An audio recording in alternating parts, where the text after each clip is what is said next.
I just wanted to share briefly about a very special friend that God brought into my life for a season. About a year and a half ago, a guy came to our Sunday night gatherings, and he came a few times and liked it, I guess, but some work things came up, and we ended up not seeing him for like 8 months.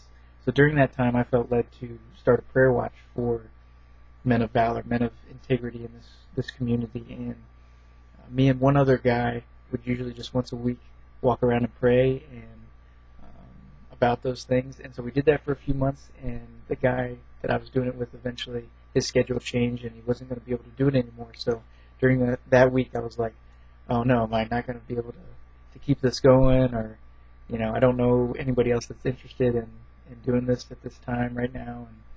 And so it was at that time that my friend Vernon called, the guy who would come to our gathering, and we hadn't seen him for like 8 months. His name is Vernon.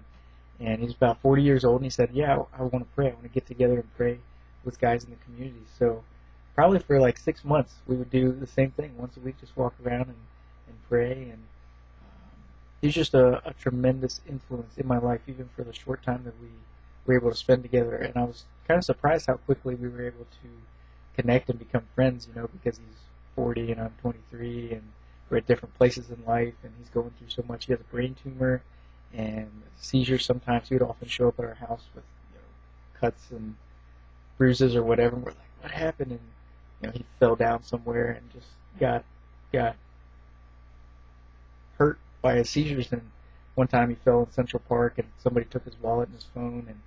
But I've never met a man who has the outlook on life that he does, especially in a situation like his. He was always joyful, always encouraged, and not really bothered and discouraged by all the inconveniences that his tumor and seizure brought him. It got so bad that he, as doctors say, it's unsafe for him pretty much to live or do anything, as far as walking upstairs or crossing the street or anything like that. So him and Vernon and his counselors actually kind of decided recently that it would be best for him to move back and be with people of his family, so that he could have a little more somebody looking out for him and be under their care and things like that. So he did recently, and now he's gone. But Vernon was a major part of my life for that short time. I guess that's just the way it is. Some people come into our life for specific seasons, but Vernon was the man.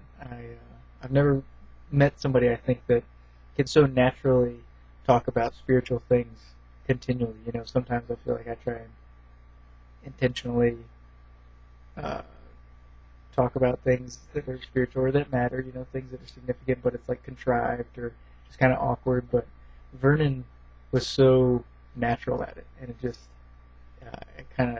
it grabbed my attention and made me want to spend time with him. So he taught me a lot just about how to view life, and I would often think about what he's going through, and compared to what I'm going through, I'm like, oh man, my problems. Look at this guy. It's life or death for him every day. So that's that, and he's gone now. But I talked to him the other day, and he's doing good. So he's taking care of his dad, so it's all working out for him. And it's good. I just wanted to share about him. He's a special man in my life, and I love him. So thanks for caring. Thanks for your support. It's a life-changing time for me. Often, every day, something happens that affects my life. So it's a very foundational time.